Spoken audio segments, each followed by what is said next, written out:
Ini saudara, tanggal 5 September adalah batas waktu yang diberikan oleh masyarakat sipil kepada pemerintah dan juga DPR untuk memenuhi 17 tuntutan jangka pendek. Apakah ke-17 tuntutan ini bisa terwujud atau sebaliknya hanya sebatas janji? Kita bahas bersama dengan Wakil Kepala Staf Kepresidenan Bang Muhammad Kodari, lalu ada analis politik Mas Adi Prayitno, dan kami juga akan mengundang mantan Ketua BEM Unpad Mas Fridian Aurelo yang akan bergabung bersama kami di diskusi pada Kompas Petang. Selamat petang semuanya. Selamat petang. Selamat petang. Mas Yasir, Bang Sehat Kodari. semuanya ya. Saya mau ke Bang Kodari dulu nih. Hari ini deadline-nya Bang, 17 tuntutan rakyat. Bisa terpenuhi nggak nih? Apalagi kemarin salah satu staf susnya Pak Prabowo, Pak Wiranto bilang nih, kalau semuanya dipenuhi bakal repot nih. Atau mungkin Anda punya pendapat yang berbeda nih Bang Kodari? Iya, saya kira sebetulnya sebagian besar itu bahkan sudah selesai sebelum tuntutan dirangkum ya oleh teman-teman gerakan kolektif. Yang mana tuh Bang? Tolong dijelaskan. Misalnya seperti pembatalan tunjangan anggota DPR, perjalanan ke luar negeri, proses terhadap anggota-anggota DPR yang dianggap bermasalah, lalu kemudian proses hukum kepada pelaku penabrakan Afan Kurniawan, 7 personel yang ada di dalam mobil tersebut, termasuk juga kepada komandan batalion, itu semua sudah berjalan. Dan beberapa tuntutan itu kan sebetulnya juga kalau diberikan konteksnya sebetulnya menjadi jelas. Misalnya soal TNI, tarik TNI dari pengamanan sipil. Ini kan TNI ini kan hadir karena memberikan bantuan, dan dasarnya juga ada Undang-Undang TNI. Di situ salah satunya operasi TNI selain perang adalah perbantuan kepada Polri. Jadi sebetulnya sebagian itu hanya memerlukan penjelasan dalam konteks hukum. Yang kedua sudah berjalan, dan secara substansi saya kira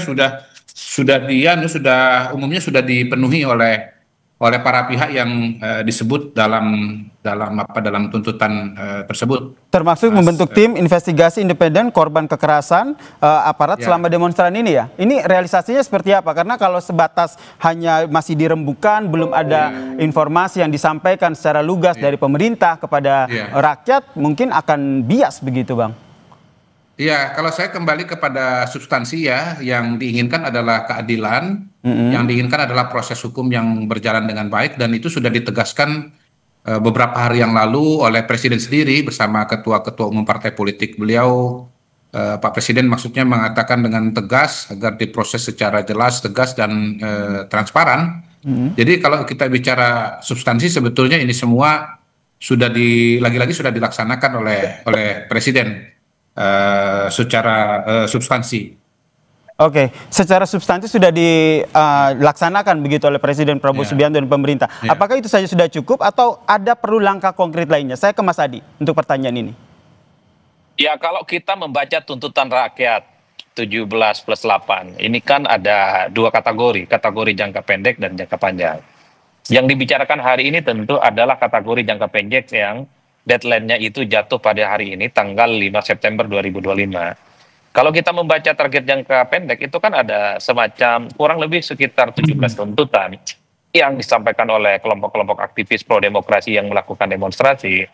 Kalau kita mau jujur, sebenarnya memang ada beberapa hal yang sudah dipenuhi. Misalnya soal tunjangan DPR kan sudah di stop. Ada sikap partai politik yang menonaktifkan kader-kader mereka yang dinilai menimbulkan kontroversi dan kegaduhan. Tapi memang ada beberapa poin yang misalnya secara eksplisit masih belum bisa diwujudkan. Misalnya soal bagaimana membentuk tim investigasi secara independen untuk mengusut persoalan-persoalan yang kemarin terjadi ya. Terutama meninggalnya kawan kita Afan Kurniawan ya dalam tragedi di depan DPR itu. Kan sampai hari ini juga belum terbentuk. Termasuk misalnya bagaimana partai politik memecat kader-kadernya yang dinilai menimbulkan kontroversi. Yang ada partai politik itu hanya menonaktifkan dan meminta kepada DPR untuk tidak lagi memberikan fasilitas dan tunjangan apapun. Tapi minimal partai politik, DPR dan pemerintah dalam banyak hal sudah mengkonfirmasi tuntutan-tuntutan kelompok-kelompok aktivis yang memberikan sejumlah tuntutan itu. Meski pada saat yang bersamaan ada beberapa hal yang saya kira juga belum terlaksana. Misalnya soal bagaimana terkait dengan kondisi keekonomian, yaitu memastikan bahwa ada langkah-langkah strategi supaya tidak terjadi PHK. Ataupun misalnya ada langkah-langkah konkret di tengah krisis sehingga kemiskinan dan kesulitan rakyat itu bisa ada solusinya. Termasuk misalnya jangan lagi ada upah yang relatif cukup murah dan rendah kepada semua sektor kerja. Kan itu tuntutan-tuntutan di bidang ekonomi. Tapi bagi saya secara prinsip sebenarnya, Nasir, adalah ada beberapa hal yang minimal kita tangkap secara positif. DPR dan pemerintah secara perlahan sudah mulai mendengarkan bagaimana tuntutan-tuntutan publik yang sudah disampaikan secara terbuka. Dan bahkan sejak kemarin kita tahu DPR membuka pintunya seluas-luas kepada kelompok-kelompok aktivis, kelompok-kelompok BEM, termasuk juga aktivis-aktivis Cipayung, dan berdialog, menyampaikan secara terbuka, termasuk juga misalnya meminta kawan-kawan mereka yang saat ini misalnya ditahan, itu juga minta dilepaskan. Begitu tahan sampai di situ dulu, Mas Adi, izin, karena sudah bergabung bersama kami juga mantan ketua mantan ketua BEM dari Unpad, dari Firdian. Firdian, sudah dengar suara saya? Iya, terdengar, Mas. Ini saya masih di depan. Oke, Anda di lokasi, pertanyaannya apakah tuntutan Anda 17/8 ini sudah dipenuhi atau tidak? Tapi jangan dijawab dulu, kita akan lanjutkan perbincangan kita usai jeda berikut ini. Waktu deadline tuntutan warga sipil 17/8 bisa terrealisasi atau tidak? Saya ke Bang Firdian. Bang Firdian, kalau tadi kata Bang Kodari, ini secara substansi sebenarnya ada beberapa yang sudah terrealisasi begitu. Tapi Anda di lapangan yang mengawal tuntutan 17/8, apakah semua sudah terakomodir? Ya, hari ini saya di depan gedung DPR bersama teman-teman Aliansi Sipil, ada BEM Kema Unpad, BEM KM UGM, KM ITB, teman-teman dari Sipil, Kasbi, Salam Empat Jari, ada Bang Ando Vida Lopez tadi dan sebagainya. Kami turun bareng-bareng karena kami menagih negara yang hari ini kita kasih deadline. Hari ini memang hari libur, tanggal merah, tapi buktinya kami sebagai pembayar pajak, sebagai bosnya tetap datang kan. Logikanya kalau bosnya datang, masa karyawan yang nggak mau datang tanggal merah? Artinya kalau bicara tuntutannya sudah dipenuhi apa belum, kami merasa tuntutan kami belum dipenuhi. Contoh yang paling krusial kami ingin dorong adalah tim investigasi independen untuk korban kekerasan aparat selama sepekan terakhir. Gini, kami tidak berharap aparat itu fokus kepada pencarian makar. Ya udahlah, kalau makar silakan kerja-kerja bin, Mbak Intelkam, Bais untuk mencari siapa makar. Jujur kami geng Solo, geng Ijo, geng Coklat, kami nggak ngaruh, nggak peduli gitu. Kami peduli soal 10 teman kami yang meninggal di tangan negara, 3.000 teman kami masih ditahan oleh polisi, Del Pedro, Direktur Lokataru ditahan polisi, teman-teman kami 8 orang masih hilang entah kemana. Itu yang kami pedulikan. Dan dengan cara apa kami mewujudkan keadilan korban? Tim investigasi independen. Karena kalau nggak independen, jadinya kayak di Bandung, Mas. Unpas sama Unisba ada gas air mata, polisinya bilang, itu mah kena angin kali. Kan konyol gitu. Itu yang kami rasakan, Mas. Baik, di sini juga ada Kepala Staf Kepresidenan, Muhammad Kodori. Saya ingin minta tanggapannya. Ini kapan tim investigasi independen korban kekerasan ini dibentuk? Ya, kembali lagi sebetulnya kepada substansi ya, karena seperti saya sampaikan tadi bahwa proses hukum itu bahkan sudah berjalan dari hari kedua setelah peristiwa dalam kasus Afan, sudah langsung diproses secara hukum, sudah diproses secara etik ya, dan begitu dilihat dianalisa ada potensi pidananya, semuanya juga sudah berproses dan sedang berproses pada hari ini, dan beberapa tindakan tegas sudah dilaksanakan. Misalnya untuk driver rantis itu sudah demosi 7 tahun, kemudian untuk komandan batalion itu sudah kalau saya tidak salah sudah diberhentikan ya dari jabatannya begitu. Jadi proses ini pasti bertahap, tetapi saya kira kita semua bisa mengikuti prosesnya dengan terbuka karena umumnya disiarkan oleh televisi begitu, Pak Yasir. Karena kita lihat tidak hanya satu gitu ya korbannya, tapi ada 9 lainnya. Jadi kembali lagi ke pertanyaan saya, mewakili apa yang disampaikan oleh Firdian tadi. Jadi dibentuk nggak nih tim investigasi independennya? Saya kira ini sedang berjalan ya, proses secara simultan. Karena ada banyak kasus pada saat yang bersamaan, ada yang meninggal. Mungkin soal yang meninggal ini 10 tadi saya maaf ya punya persepsi yang berbeda setidaknya pada hari ini dengan yang disampaikan oleh Firdian tadi. Misalnya yang di Makassar, saya kira tidak bisa dikatakan bahwa di situ adalah tangan negara, karena yang meninggal di DPR itu kan justru korban kebakaran dari gedung DPRD yang notabene disulut oleh perusuh yang membakar gedung DPRD, dan dan itu tentu saja bukan aparat hukum yang bertindak pada waktu itu. Jadi Baik. saya kira harus diproses satu-satu, termasuk juga polisi sedang memproses anasir-anasir perusuh di berbagai titik di seluruh wilayah Indonesia, kan jumlahnya banyak. Jadi tidak bisa pukul rata. Kalau misalnya nanti ternyata hasilnya tidak memuaskan, mungkin saja ada usulan-usulan. Tetapi saya kira ini sekali lagi sudah diproses dengan sebaik-baiknya. Baik, saya ke Mas Adi, konsekuensi politiknya apa kalau tuntutan 17+8 ini tidak semua terpenuhi? Ya, saya kira memang secara prinsip pasti akan dinilai oleh publik bahwa pemerintah, DPR, partai politik, dan tim ekonomi itu belum bekerja secara maksimal. Karena 17 tuntutan itu kan belum sepenuhnya. Tapi kan kita juga harus membaca secara realistis, Mas. Memberikan waktu kurang lebih misalnya seminggu untuk merealisasikan 17 janji, itu tentu bukan perkara gampang. Tapi kalau saya tangkap itu adalah niat baik, progress report yang sudah dilakukan oleh partai politik, DPR, dan pemerintah. Partai itu kan jelas, sudah menonaktifkan 5 anggota dewan yang dinilai menjadi biang huru-hara. Meski pada saat yang bersamaan kita juga melihat bagaimana partai politik tidak memecat. Karena salah satu tuntutannya adalah memecat kader-kader partai yang ada di DPR yang kemarin menimbulkan kontroversi. Termasuk juga misalnya bagaimana DPR sudah berkomitmen. Tak ada lagi tunjangan, tak ada lagi moratorium untuk keluar negeri dan semacamnya. Bagi saya ini sudah sebagai bagian dari modal besar. Meski pada saat yang bersamaan harus kita akui, kalau tuntutan-tuntutan jangka pendek 17 poin ini tidak sepenuhnya tidak dipenuhi, saya yakin bahwa kelompok-kelompok aktivis yang menyuarakan 17+8 tuntutan rakyat ini akan dimasukkan pada agenda-agenda jangka panjang. Karena dalam banyak hal agenda jangka panjang dan agenda jangka pendek itu saling beririsan satu sama yang lain. Tugas partai, tugas DPR, tugas presiden, tugas kementerian, termasuk juga tugas bidang ekonomi. Baik, saya ke Firdian. Firdian, mumpung ada Bang Kodari nih, Wakil Kepala Staf Kepresidenan. Dari tuntutan Anda yang 17 tuntutan warga ini, apa yang paling urgent yang ingin disampaikan agar hari ini ada ini?